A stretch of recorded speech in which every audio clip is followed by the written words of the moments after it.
Iran और America के बीच जंगी हालात पर क्या अपडेट है, हॉर्मूज में क्या हालात हैं, तेहरान में क्या हालात हैं और अब अगला कदम अमेरिका इजराइल की तरफ से क्या होने जा रहा है, इससे जुड़ी सारी खबरें मैं आपको दिखाऊंगा।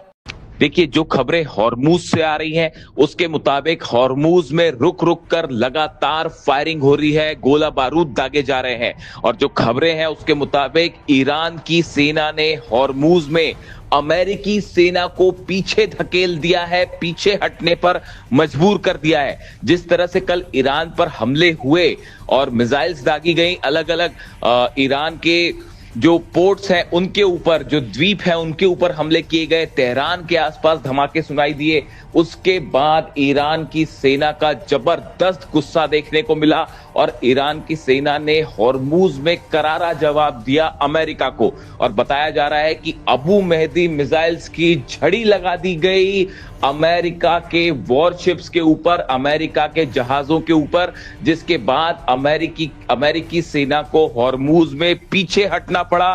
कई जहाज जो है उनको टारगेट करते हुए ईरान ने क्रूज मिसाइल्स फायर की और एंटी शिप मिसाइल्स फायर की। इसके साथ ही अमेरिका के जो ड्रोन्स थे वो मार गिराए गए और F-35 को भी निशाना बनाया गया है। देखिए, यहां पे बताया जा रहा है कि अमेरिका को जो नुकसान है उसकी खबरें अभी सामने आने में थोड़ा सा वक्त लग सकता है, क्योंकि ईरान की तरफ से और अमेरिका की तरफ से दोनों ही इस बात पर अभी खामोश है कि कितना नुकसान हुआ है। बट जो खबरें हैं उसके मुताबिक ईरान ने बेहद एग्रेसिवली जो है वो जवाब दिया अमेरिका की सेना को। ये अंदाजा शायद लगाना चाहती थी अमेरिका की सेना कि अगर ईरान पर हमले होते हैं तो किस तरह का जवाब देखने को मिलेगा, और ईरान की सेना ने बिना देर गवाए बड़ा अटैक किया। जितने जहाज हैं जहां से हमले हुए थे उन पर बड़ा जवाब दिया। लेकिन इसके साथ देखिए, एक और खबर बाहर आ रही है जो बेहद हैरान करने वाली है। ये भी बताया जा रहा है कि जो हमले कल ईरान में हुए उनमें जो मिसाइल्स फायर की गई थी उसपे एक बार फिर कुछ अरब देशों में जो अमेरिकी बेसेस हैं उनका इस्तेमाल किया गया। ये बेहद गंभीर खबर है जिसकी जानकारी ईरान के पास भी है और जो इस बात का संकेत दे रही है कि क्या एक बार फिर अरब देशों में जहां पर अमेरिका के बेस हैं उन पर निशाना साधेगा ईरान। देखिए, जो खबरें आ रही हैं उसके मुताबिक इस तरह का अंदेशा जताया जा रहा है कि जो हमले हुए कल ईरान में उसमें बहरीन के बेस का भी इस्तेमाल किया गया, उसमें यूएई के भी बेस का इस्तेमाल किया गया। इस तरह की खबरें हैं। हालांकि इसकी अभी कोई पुष्टि नहीं हुई है, ईरान ने भी कुछ नहीं कहा है, लेकिन इस तरह की जानकारियां सामने आ रही हैं जो इस ओर इशारा कर रही हैं कि पूरा मिडिल ईस्ट एक बार फिर बड़ी जंग की तरफ धकेला जा सकता है। देखिए, कल दो बड़ी अहम घटनाएं हुई हैं जिन्होंने इस पूरे मामले में ये संकेत दिए हैं कि एक बहुत बड़ी जंग की शुरुआत होने जा रही है। देखिए, बात करते हैं पहले रूस की। बताया ही जा रहा है कि रूस के विदेश मंत्री लावरोव ने मार्को रूबियो अमेरिका के विदेश मंत्री से फोन पर बात की और ये साफ साफ लहजे में कह दिया है, साफ संदेश दे दिया है कि अमेरिका के जितने नागरिक हैं, जो एम्बेसीज हैं, उनको कीव में खाली कर दीजिए, यूक्रेन छोड़ के चले जाइए, क्योंकि यूक्रेन पर अब रूस अब तक का सबसे बड़ा हमला करने जा रहा है। देखिए, बताया जा रहा है जिस तरह से हमले हुए रूस के ऊपर, खासकर लुहांस्क में जहां पे बच्चों को निशाना बनाया गया, ये बिल्कुल वैसा ही था जैसे ईरान में मिनाब में छोटी छोटी बच्चियों पर हमला किया गया। इस बात से बेहद नाराज पुतिन ने पिछले 3 दिनों के अंदर 5 तरह की अलग अलग मिसाइल्स फायर की हैं, न्यूक्लियर मिसाइल्स भी जिसमें शामिल हैं, जो कि कीव पर बरस रही हैं, यूक्रेन पर बरस रही हैं। और अब पुतिन ने फैसला किया है कि अब पूरी तरह से यूक्रेन पर एक बड़ा हमला करके यूक्रेन को घुटनों पर लाया जाएगा। और इसी तरह से देखिए, एक तरफ तो रूस का गुस्सा भयंकर देखने को मिल रहा है, दूसरी तरफ ईरान के सुप्रीम लीडर मुस्तफा खामेनी की तरफ से कल बयान आए जो बेहद गुस्से में है और उन्होंने ये बात कही कि पूरी तरह से इजराइल को खत्म कर देंगे। उन्होंने कहा ये तय है कि अब इजराइल का अंत करीब आ चुका है। ये हज के मौके पर उनका संदेश आया, ईद के ठीक पहले उनका संदेश आया और उन्होंने ये साफ साफ कह दिया कि एक बात तय है कि अब इजराइल का अंत करीब है। मुस्तफा खामेनी की तरफ से यह भी संदेश दिया गया है कि ईरान पर किसी भी तरह हमले का करारा जवाब दिया जाएगा और ऐसा जवाब दिया जाएगा जो दुश्मन को हमेशा के लिए एक बड़ा सबक होगा।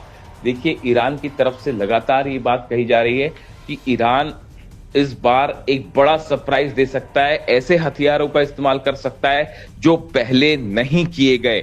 ये एक बहुत बड़ा संकेत माना जा रहा है, बार बार इस तरह के बयान सामने आना कि क्या ईरान की तरफ से अब कोई ऐसा हमला होने जा रहा है जो शायद एक बहुत बड़ा विध्वंस का रूप ले सकता है। देखिए, जो खबरें हैं उसके मुताबिक इजराइल ने बड़े हमले की तैयारी कर रखी है और शायद सिर्फ नेतन्याहू के एक इशारे का इंतजार है। और अब ये माना जा रहा है कल जिस तरह से हमले हुए और इसकी एक बड़ी वजह ये मानी जा रही है कि एक बड़ी लॉबी है जो कि किसी तरह से नहीं चाहती कि ईरान और अमेरिका के बीच में किसी तरह की कोई डील हो।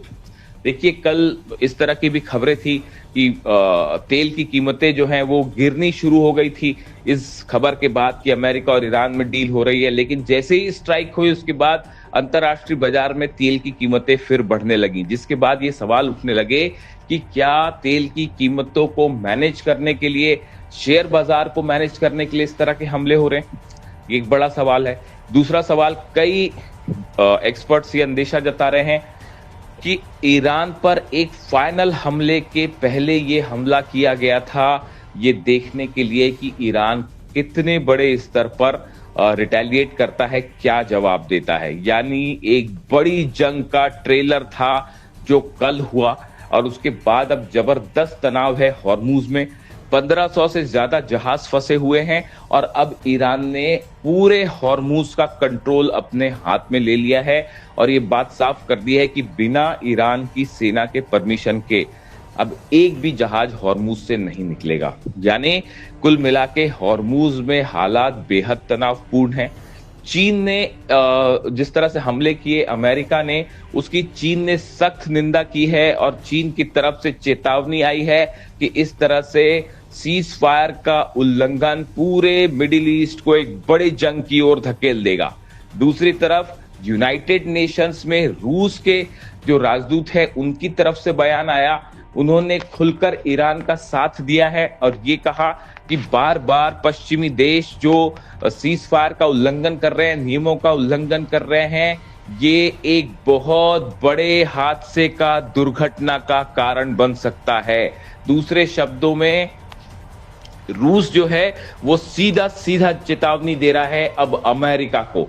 यानी ईरान और रूस का गुस्सा, मुस्तफा खामेनेई और पुतिन का गुस्सा अमेरिका और इजराइल पर भारी पड़ सकता है और अगले चंद दिनों में यूक्रेन से लेकर हॉर्मुज तक एक बड़ी जंग देखने को मिल सकती है।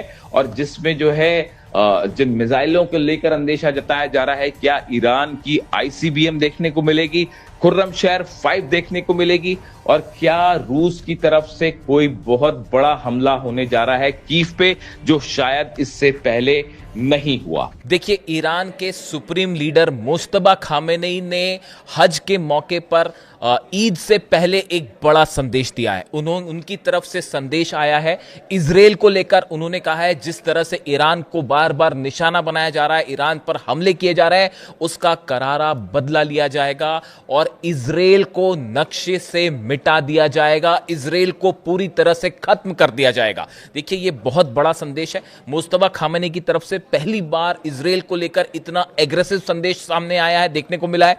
इसके साथ ही मुस्तफा खामेनेई ने बताया जा रहा है अमेरिका को लेकर क्या नीति होगी ईरान की, यह भी साफ कर दिया है।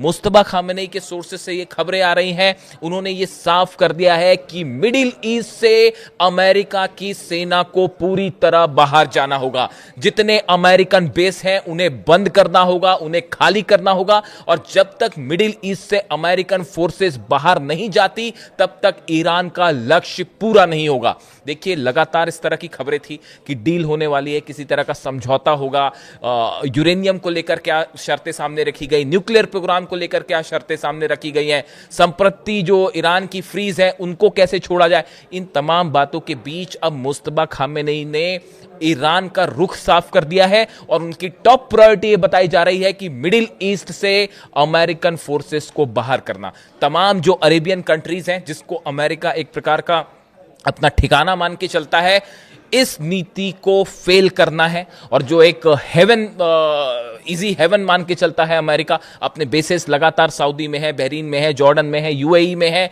इन सब देशों से अमेरिका के बेसेस को हटाना, ये ईरान की पॉलिसी होगी। और उन्होंने सीधा सीधा अमेरिका के साथ साथ इजराइल को भी चैलेंज कर दिया है कि इजराइल को किसी सूरत में नहीं बख्शा जाएगा। ये एक बड़ा मेजर शिफ्ट माना जा रहा है, खास तौर पर अमेरिका के बेसिस को लेकर। अब ये ईरान की नीति का हिस्सा होगा। तो देखिए, हालात 24 घंटे के, पिछले 12 घंटे के खास तौर पर जो थे मैंने आपके सामने रखे।